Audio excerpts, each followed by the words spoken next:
Hi, this is going to be a supplementary video for the first lecture on church history, which we're going to record live tomorrow night. And I just thought it would be useful for you to have a reading of this short text called An Epitome of the History of Divine Revelation, taken from the Catechism of St. Pius X.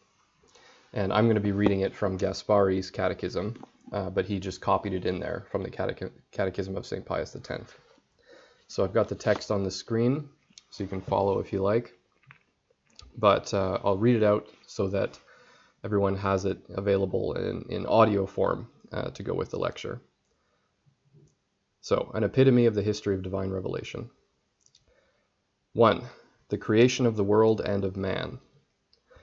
In the beginning there was nothing but God, and he, since infinitely perfect and happy of himself, needed no person or thing, but, led only by his own goodness, he created what things he would. That is, he made out of nothing all things contained in heaven and on earth, visible and invisible. All created things are part of a wonderful harmony. The last to be created, namely man, as the completion of the whole creation, was made to the image and likeness of God. God called the first man Adam, and to him he gave Eve as his companion when he had formed her out of one of Adam's ribs. From these two sprang the whole human race. 2. The fall of man and the promise of redemption. Man, made the king of the whole earth, was placed in a most beautiful spot, an earthly paradise, where he enjoyed good things of every kind. But to help him to recognize the full authority of his Creator, God commanded him not to eat of the tree of the knowledge of good and evil. Yet Eve, who believed the serpent rather than God, and Adam, who gave in to her, miserably broke God's command. And through their fault came to pass what God decreed, namely that not only they, too, but all men from then onward were deprived of grace and eternal happiness, as well as of other gifts meant to remedy the defects of human nature. Thus they became subject to the service of the devil, to evil desires, to all sorts of troubles, even to death itself. And at the same time they forced us too into the danger of losing eternal happiness.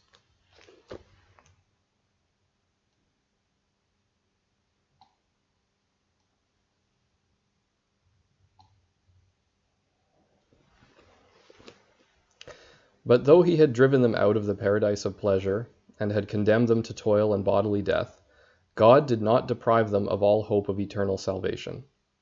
On the contrary, he promised that the devil's cruel tyranny over them should be destroyed by himself through the Messias, that is, the Christ, who should come in the fullness of time.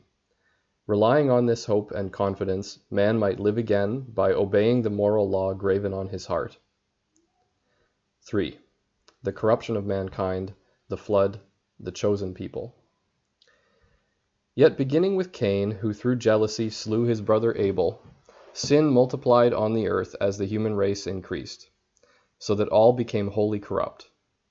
God therefore sent a flood upon the earth, and in it all perished except a just man named Noah with his family. For God preserved them by putting them into the ark, which was a large kind of a ship he had told Noah to make. When the flood was over, Noah offered a sacrifice to God on an altar to thank him for his great mercy. But the other nations which had sprung from Sem, Cham, and Japheth, sons of Noah, went so far astray that in the course of time they all forgot God and worshipped idols. Out of the few children of Sem who had remained faithful, God chose Abraham the Chaldean. He called him out of his own country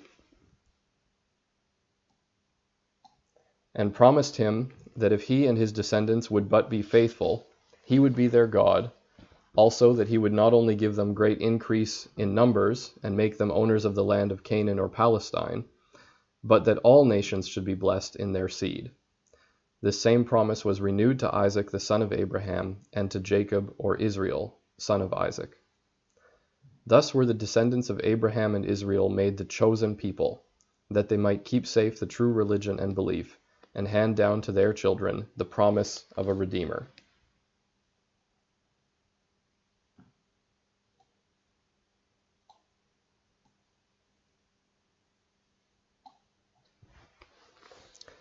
4. The exile of the Hebrews in Egypt. God delivers them through the hand of Moses. Jacob died in Egypt, whither he and his sons had, during a heavy famine, gone for help to Joseph his beloved son. His brethren had through jealousy sold Joseph to the Egyptians as a slave, but Pharaoh, Egypt's king, struck by Joseph's gift of prophecy and his prudence and fidelity, advanced him to the highest dignities in the kingdom. When, however, the Jews in Egypt grew numerous and prosperous, a later Pharaoh, fearing their power, tried to crush them out of existence by reducing them to slavery, also by commanding that all their male children should be drowned in the river Nile as soon as they were born. But God came to the rescue of his people. For Moses, the future deliverer of the people, was rescued from the river by Pharaoh's daughter, who had him brought up in her palace. Later on, God, through Moses, bade Pharaoh let his people go. On his refusal, God struck his kingdom with 10 plagues, called the plagues of Egypt, the last of which was the destruction by an angel in the night of the firstborn children of the Egyptians. But the angel spared the houses of the Hebrews, where he found that they had sprinkled them with the blood of a lamb. The footnote: from the fact that the destroying angel passed over the houses of the Hebrews, which were marked by the blood of the lamb, came the name Passover. See the book of Exodus, chapter 12.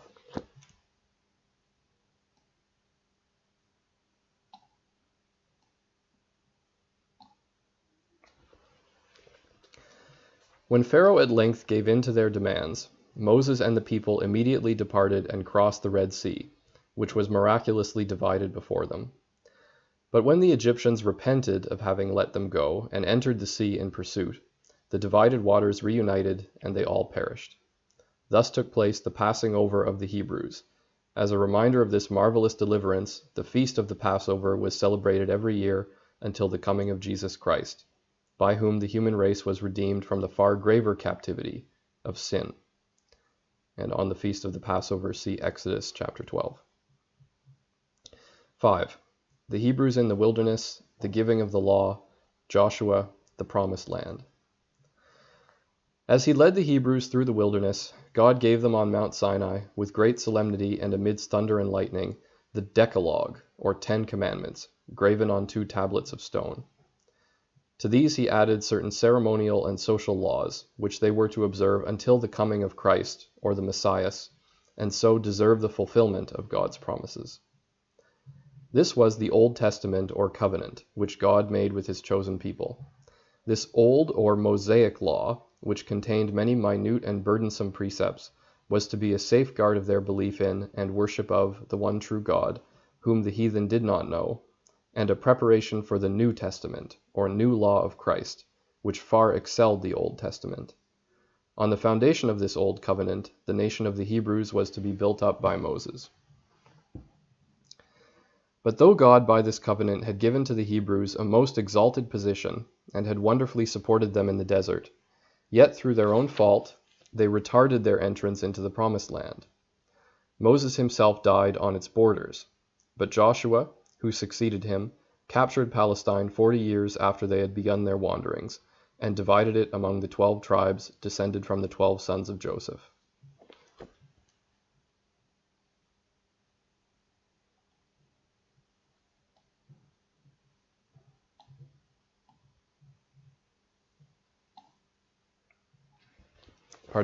Descended from the 12 sons of Jacob.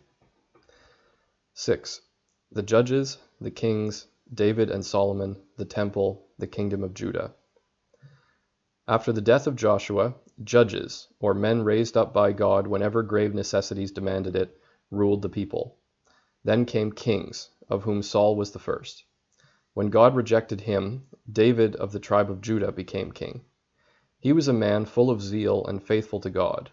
The kingdom was to be hereditary in his family, and of it was to be born at last the Christ, of whose kingdom there shall be no end. Solomon, David's son and the wisest of men, built at Jerusalem a great and splendid temple for the Lord, but in his old age he fell into vice and idolatry. Because of this sin, and because of the hardness of heart of his son Roboam, who succeeded him, 10 tribes separated off from the house of David. Out of these Jeroboam, the author of this schism, made the kingdom of Israel, which soon fell into idolatry and was therefore rejected by God and carried away by the Assyrians. Meanwhile, the tribes of Judah and Benjamin, which made up the kingdom of Judah, and which alone remained to the successors of David, frequently fell into sin, though the prophets, especially in the time of their wicked kings Achaz and Manasseh, sternly rebuked them for it. Consequently, Nebuchadnezzar, the king of Babylon, came and destroyed the temple at Jerusalem and carried the people into captivity.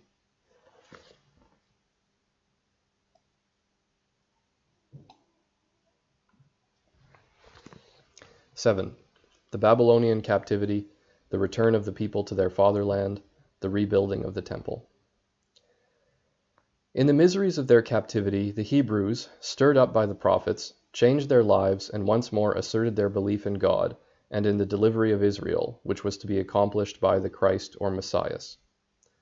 When, then, after 70 years, Cyrus, the king of the Persians, who had captured Babylon, gave the people leave, in accordance with the wonderful predictions of Isaiah the prophet, to return to their own country, the city of Jerusalem was, under the leadership of Zorobabel and Nehemiah, rebuilt amid immense enthusiasm. The temple too was rebuilt, though not so splendidly as before. It was later on to be glorified by the presence there of the expected Lord and angel of the new covenant. The worship of God was publicly restored, and under Esdras the priest, the people again obeyed the law, which was publicly read out to them with appropriate explanations. Then in the course of time, though the civil liberties, as well as the power and wealth of the people of Israel, were much lessened, yet, despite the fact that many fell away from their early principles, their zeal for the law of God and their expectation of the coming of the Savior of the human race, of whose coming the prophets spoke ever more and more clearly, did not lessen, but rather grew stronger, until Jesus of Nazareth appeared, in whom were divinely fulfilled all the prophecies.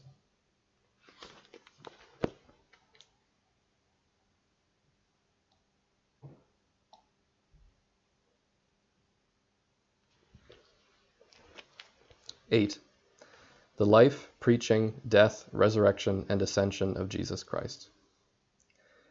Jesus was born in Bethlehem of the Virgin Mary, the spouse of Joseph, of the house of David.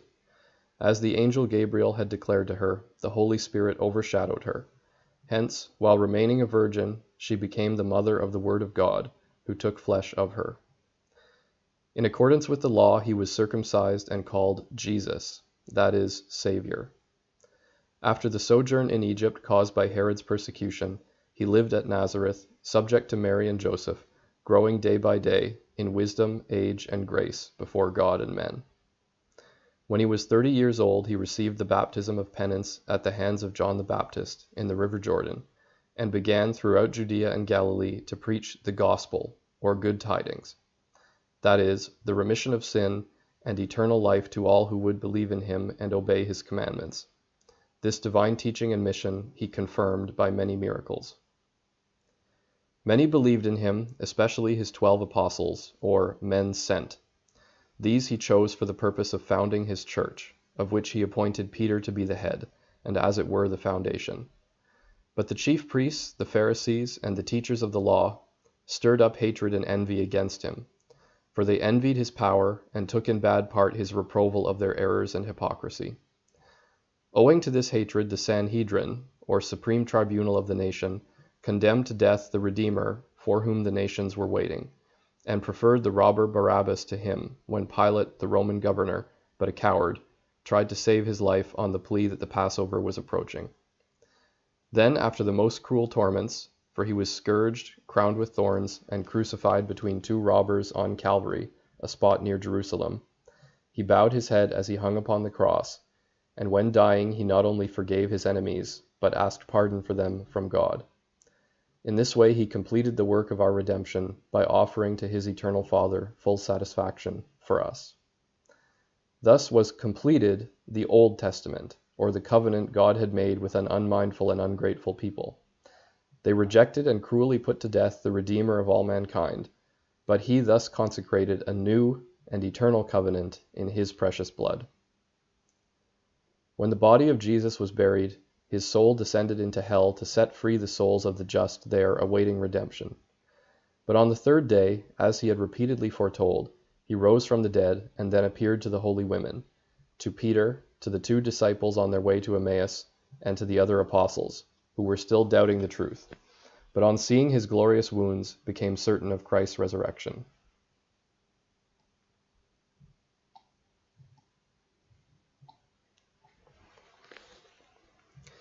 Then when he had instructed them in the kingdom of God, and had given them power to remit or retain sins, he sent them out into the whole world to teach and baptize, promising that he would send them his Holy Spirit, and that he himself would be with them unto the consummation of the world.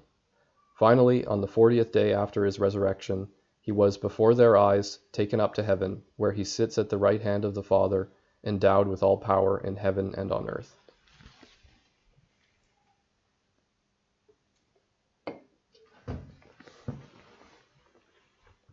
(9) The descent of the Holy Spirit, the Catholic Church. 10 days later, on the feast of Pentecost, the Holy Spirit promised by Christ descended on the apostles and on the infant church, never again to be separated from it. Thus was the kingdom of God, with the apostles as its rulers and propagators, established and perfected.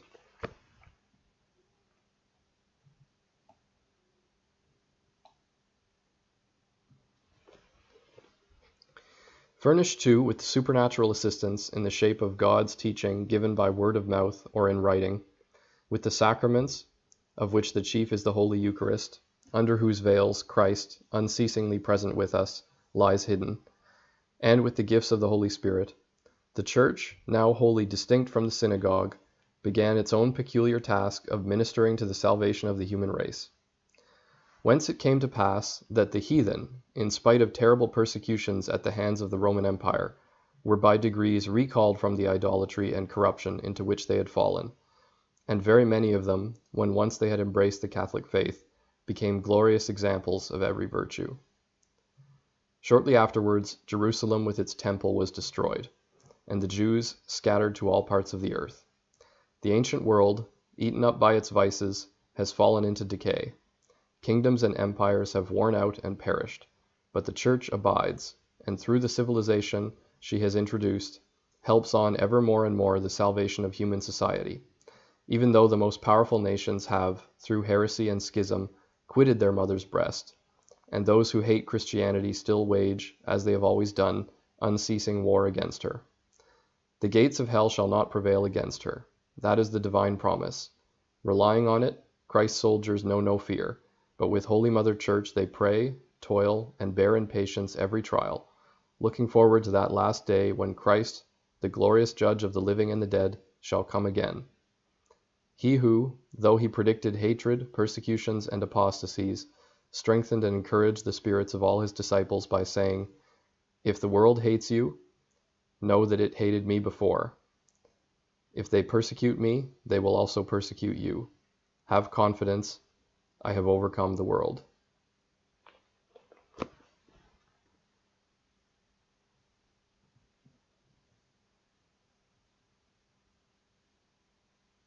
Thanks for listening. God bless.